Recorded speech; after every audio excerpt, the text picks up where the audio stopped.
Hello and welcome to B2B Revenue Leaders. I'm your host, Dustin Tizik. This episode is brought to you by Testimonial Hero. Testimonial Hero enables you to close more deals faster with strategic video testimonials.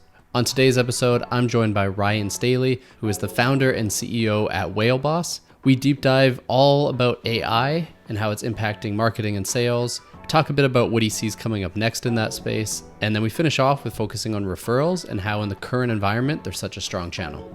Hey, Ryan, welcome to the show. What's up? How's it going, Dustin?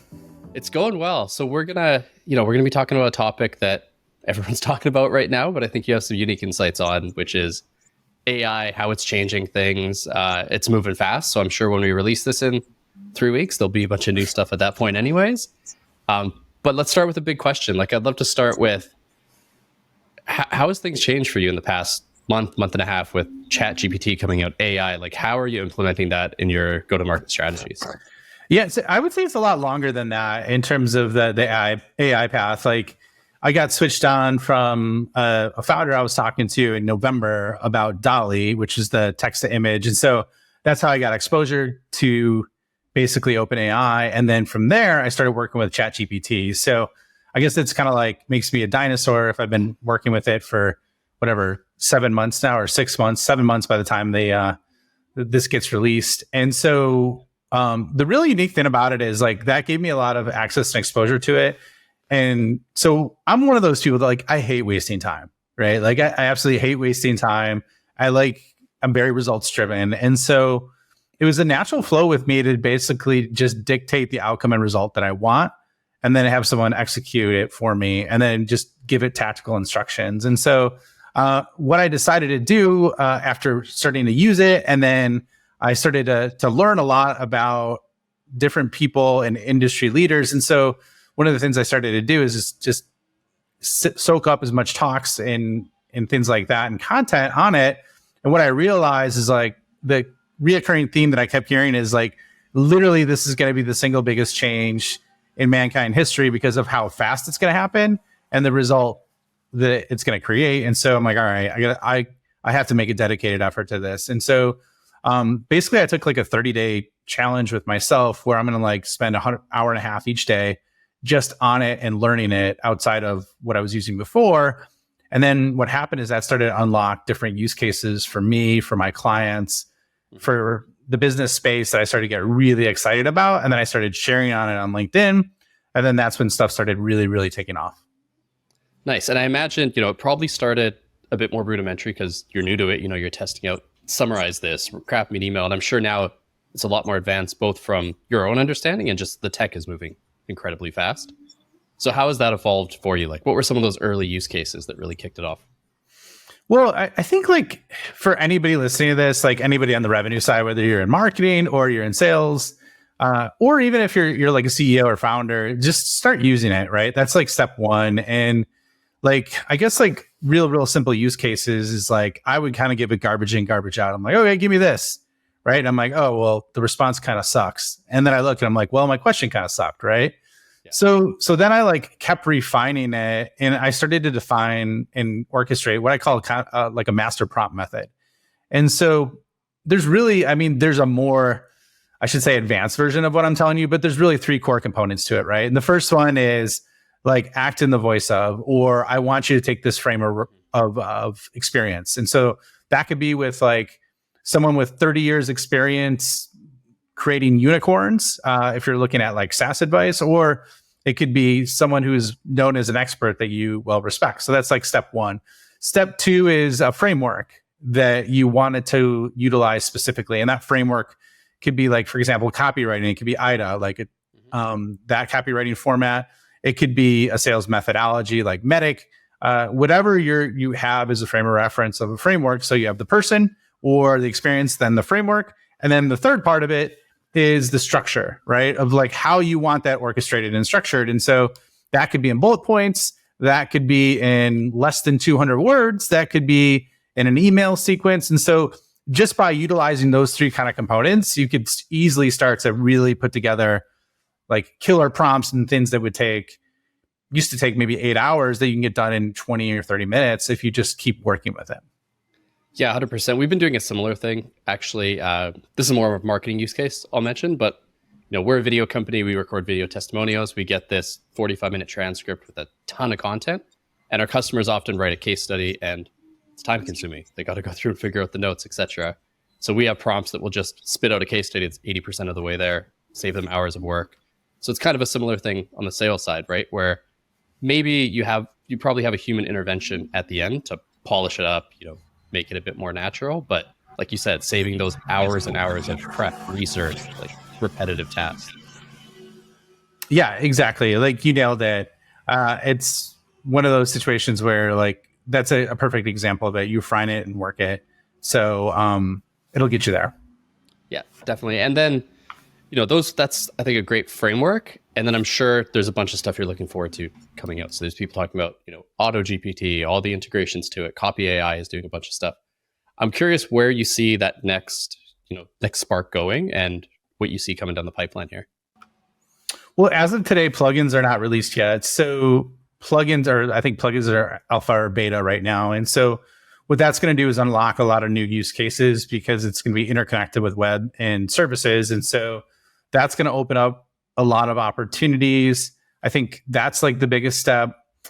There's been Auto GPT, which is basically like Chat GPT plus a lot of different agents on top of it that runs tasks automatically for you. And so that's really interesting. And what I've heard is the use cases that are identified as really good are pretty cherry picked right now in terms of like, things that have worked out unbelievable. It's really raw and a lot of challenges with it. However, I heard that it's in about 3 to 4 months from now, maybe even 2 to 3 months from now, that's going to get cleaned up. So that's going to unlock a whole different world of opportunities.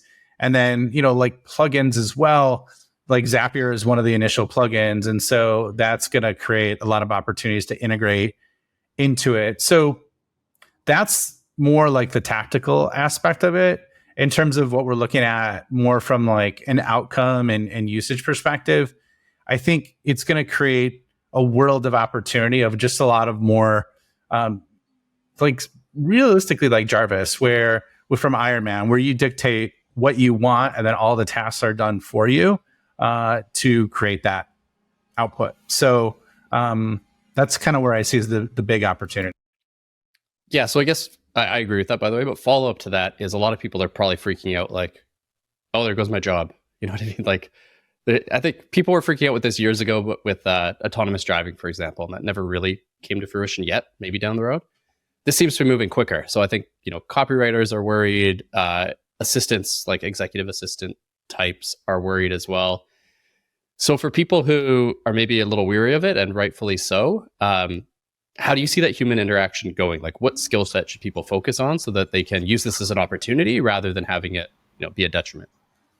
Well, and here's the thing. It's really interesting. And it's a good question because like I heard I'm not going to say who it was, but a founder kind of like working with people on how to create AI products. And he's like, specifically, don't say it's going to take people's jobs, right? Like, don't play into that. And like, it kind of pissed me off because like, that's bullshit. Like, it will take people's jobs, right? You don't want to be the fear monger, like saying like, the whole world's going to die like that. But at the same time, let's look at it like from a realistic perspective. And yeah, there is an opportunity for that to happen. However, at the same time, whenever there's a new problem or cutting edge technology, there's a new opportunity, right? And so if you look at like the most critical events that have happened in regards to tech over the last 20 to 30 years, it was basically like the internet, right? And that started really taking off in like the late 90s, early 2000s. And then from there, it shifted to like mobile and social media and like around 2009, 2010, when the iPhone took mainstream, right? And now we're in the next iteration of this. I know blockchain and Web3 really didn't take off as expected, but a lot happened in there. And so now we're in 2023. And that's one of the situations where like, this is the next iteration of that. And I guess like if you ask Bill Gates, he would say one other area is the personal computer and the, end user computing, which is true. That's probably another like massive, I guess, change in the world because it brought and it democratized technology and computers so that everybody could use it. And basically that's what AI is doing. It's broken down so that everybody can leverage it now in terms of that. So long story short, like I would run towards it instead of run away from it, and get comfortable and identify your own use cases for what you could do. Just start small, just like try it out. And there's tons of different use cases. If you're in graphics, try Mid-Journey or, Stable Diffusion or DALL-E, right? Language models, there's Bard, there's OpenAI, there's a lot of different ones, and try it just for things that you have problems with and try and figure that out. And then what'll happen is it'll start to unlock new points of creativity for you in terms of how you can either, increase the speed of what you're doing, increase the quality, or increase your productivity. And so that's kind of the way I look at it and my recommendation. Yeah, and I think the speed and quality are two key points, because the way, like with most of this stuff, it's kind of cyclical, right? The early adopters come out, reap giant rewards, then eventually it gets flooded with a bunch of people kind of doing garbage that makes it saturated and annoying, and then out of that come the ones who innovate again from that. So I do think we're in, probably the early part of that still. I am a little worried that people won't use it for good, and my inbox will get exploded more with all of these personalized emails that are just AI, and I'm going to get hundreds of them. So what do you think is going to happen there, like on the saturation front, when this is like really taking off and kind of more mainstream? Yeah, well, it's interesting because I have clients in cybersecurity and I have friends in cybersecurity, which I know isn't exactly what you said, but yeah. I look at it as just like there's going to be AI use cases for, I don't want to say spamability, if you will, like what you mentioned. No, totally. There's also going to be use cases for protecting against spam, and so like one of the guests that I had on my show, the Scale Up show, I had the founder of Personal AI on, and basically what his solution does, and he just released it not too long ago, but enables to train on how you respond to emails and inbox inquiries, right? And then provide automated responses that you could turn on based on how you respond to different requests in areas. And so I see, if people are leveraging the hell out of AI to spam or use that, I think people go in the other direction and leverage the same thing on the protection side to shield themselves from that instead of just having a person do that. So that's one of the examples that I think is interesting with that. I think in terms of content, like, and I've tested this out. I've tested out content that I've created. I've tested out content that's AI created, and there's still a difference right now. It's getting better, but I think like authentic content, and that can come down to like live interviews, that can come down to like what you're doing here, right? Is really going to resonate with people versus all text, because unless you have really unique threads of your personality or brand voice integrated in there, it's going to be kind of, I guess, buried in the noise with a lot of other things that are out there. For sure. Yeah, that's, we're a ways away from this being a deep fake. And actually, we're not that far away potentially, but we're just not big enough for that to ever happen. But I do agree, like having an actual voice, personality, those live conversations is key there. And I think, you mentioned automated replies, for example, for sales emails. I'm curious how this affects the world of SDRs, because like with the economy being choppy at best, there were already cuts and like a focus on efficiency on that side. So I think that's just going to be magnified here, where I don't know what that role becomes. I'm hoping it becomes way more personalized, someone taking the time to chase those larger accounts, build those relationships. But, you've lived in this world for years. So how do you see those two interacting, like specifically outbound sales and, the wave of AI? Yeah, I mean, outbound sales is like, it's a critical motion, right? I think like the SDR motion is kind of broken now anyways, in my opinion. If you look at the stats, and these is from 2022, I think 76% of SDRs failed and didn't even make 100% of their quota, which I know you want 80% of people to make their quota, but when almost 80% of people don't make their quota, that's a problem, right? And so like what was recommended in, when predictable revenue came out in the early 2000s, that was a really, really solid approach. And there's still benefits to it. I think we're kind of at a unique inflection point though, because a lot of the younger generation that is starting to get into SDR work now, which is like that entry level position, basically they don't want to make from what I've seen, right, this is just limited experience, and this is what my clients have told me. They don't want to make calls, right? They just want to do everything via email or text-based, and like it's kind of getting cyclical where it's going back to, it's like you have to try and make calls, and it's going to be more based on creativity than like a killer email sequence, I think. And so creativity could be like how you connect with them. It could be how you get their attention.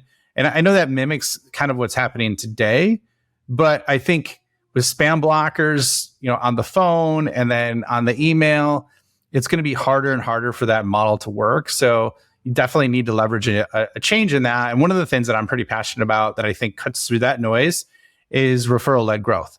So really, truly leveraging the power of your current customers to create pipeline that closes in half the time with 150% of the close rates, because of the fact that 9 out of 10 buying decisions are made with referrals anyways. So why not leverage human behavior versus trying to cram an entry-level person in and make a ton of cold calls? It's just, that's kind of how I view it. I don't know if you agree, disagree, but that's where I'm seeing a lot of opportunity. Yeah, we're seeing we're doing it organically. Admittedly, we need to do a better job on the referral front, but just, there's a lot of movement in the tech community. We sell to B2B SaaS companies. Not really referral, but, former customer at company X is at new company. They're coming in. And I know user gems and different tools are tackling that. That's one side. But the pure referral is an interesting one as well. And I've struggled at times to get like a traditional referral model off the ground, because I think they get overcomplicated and they get kind of messy. So let's switch gears and dive into that. Like, what are your recommendations for actually getting referrals off the ground? Yeah, so I think there's kind of like a few key points that I look at, because I help companies set this up and implement it off the basis of like when I was a VP of sales and I was a partner for an enterprise sales group, we got referred in to Whole Foods, which actually led to a $20 million deal, right? So I'm like, okay, and it was from a company that we didn't even win as a customer. And it wasn't like a direct referral, but it led to a meetup with them, which led to the deal, right? Mm-hmm. And so like, if you're looking at, there's like a few core components that I would look at. One are, what are the emotional peaks that your buyers have as they're working with you, just through the natural buy-in cycle. And these will typically exist, like if companies have a POC or if there's a demo, it'll happen sometimes at an implementation meeting and then at different review cycles. So there's natural points where customers are really happy. That's like the timing component. So you want to line up your ask with at the right time, right? Just like you would with your husband, wife, or partner, of asking them for something that, takes a little bit on their end. You don't want to ask them, you don't want to ask your wife to like, you just got back from Vegas for a guy's weekend, and then you ask to go and do the same thing the following weekend, the Monday you get back after she's been taking care of 2 little kids all weekend, right? Yeah. So that's the timing example. The other part is like your process, like line up your process with that timing. The incentives is the third part. Like, and most people assume it's money. Usually that's the biggest mistake. It's more something that typically resonates with them at a personal level that is going to get you the result. And then the last but not least is just ask consistently, right? Yeah. Most companies will do it sporadically, and most reps will do it sporadically. And the reason being is they're not confident. So a real simple confidence trigger to help you identify whether a customer is referable or not is, if you take NPS scores and they provide those scores back to you. The 9s and 10s are very simple people to ask as a follow-up, right? And 2, when you're at a review, if you're doing a customer review, you just simply ask them, how would you rate us on a scale of 1 to 5? 5 being the best, 1 being the worst. If they give you a 4 or 5, then they're referenceable. So that's a perfect time to ask them. And when they give you your grade, they'll also tell you why they think that, right? So then you prepackage that up, put that, what they said into an email, copy them on it, and then boom, like you'll start to get pipeline from it. So that's a real simple way to kind of walk through it and handle it. Nice. And so you mentioned, copying them on the email, include the quote. I'm curious then, so are you asking for the intro and saying, hey, I'm going to reach out to so-and-so, or is it more, this person gave us social proof, I'm doing the reach out? Yeah, you want to ask them then, like, okay, they give you a 4 or 5, then you ask them like, hey, would you be comfortable? I noticed that you're connected to these 5 people. Yeah. Which ones of these people are, that you truly know, right? And so when you do that, it whittles it down. It eliminates any friction for them to do the ask, and then it makes it super easy because they don't really have to do anything, Yeah. So then you're leveraging their political capital while making it frictionless for them after they just told you that they're really happy with you. So that's kind of the way I would approach it. Yeah, and I think that, being specific there with these 4 people or this person is important, because I've been asked before, it could be a company I love, and they're like, do you have anyone to refer? And my mind just goes blank. And I say, if they say, like, refer John all Smith, the time. Yeah, 100%. But if they ask for like a direct intro, that's key. You've given me a few ideas here for our go-to-market, because like we are a testimonial company, right? And of course, our customers give us testimonials, and that's a big part of our marketing. But we do it at scale, LinkedIn ads, outreach, etc. But we totally should be asking after those interviews, they just raved about us for 30 minutes, say, hey, can we use this to reach out to these 5 people at these accounts? Exactly. Yeah. It's total missed opportunity. So the light bulb went off for me there that, we need to be doing a better job with that. Yeah, it's a great opportunity, man. Yeah. Awesome. Cool. Well, we aim for 20 minutes. We are on the dot here. That was a lot of info crammed into that. I know you have a lot going on the AI front, from posting about it and some other things you're working on. So let's share with our audience a bit where they can reach out to you, where they can learn more. Yeah, so I've been publishing because I've been finding that there's a lot of opportunities for use cases that take 20 minutes of time that would be like 8 hours of work. So I did one on that, the 20-minute sales org. I did that 20-minute startup. And I also am doing one that's released tomorrow from the time it's recorded on the 20-minute marketing org. So nice. If you want to capture those, go to LinkedIn. That's where I'm publishing them. There's a link in my profile where you can get a cheat sheet on how to execute on this. And then you'll get put in my newsletter where I share these every week, just like different use cases. And there's going to be a waiting list for something exciting I got coming out, which will probably be out by the time this is launched. But I'm not ready to talk about it yet. And so go there, check it out, engage with me, say hi that you heard me here. And if you have any questions, just let me know. We'd love to answer them too. Awesome. Cool. So we'll include those links. I think all of that is really relevant right now, because a lot of us, our teams got cut. We have less budget. We need to use less hours to do things, right? So perfect timing for that. And Ryan, thanks for having a fun conversation and, selfishly giving me a great idea for our go-to-market strategy. Appreciate it. No problem. All right. Happy, Dustin. We'll talk to you later. All right. See ya. Thanks for joining me for this episode. My key takeaway is what Ryan called his master prompt method. So the 3 components here, just to recap, are let the AI know what frame of reference you want it to take. For example, say, pretend you're a Series C B2B marketer. Number 2, use a framework. So it could be IDA, Medic. Those are just copywriting examples, but could really be any type of framework. And then finally, set the structure. So say what you want it to do. Do you want 200 words, bullet points, an email, summary of a podcast, for example? If you fit those 3, it really spits out, a high quality piece of AI that then can be edited by a human to, get a really quality piece of product. So if you enjoyed this episode, go ahead and click subscribe or shoot us a review on Apple Podcasts or Spotify. And as always, I'll be back every Tuesday.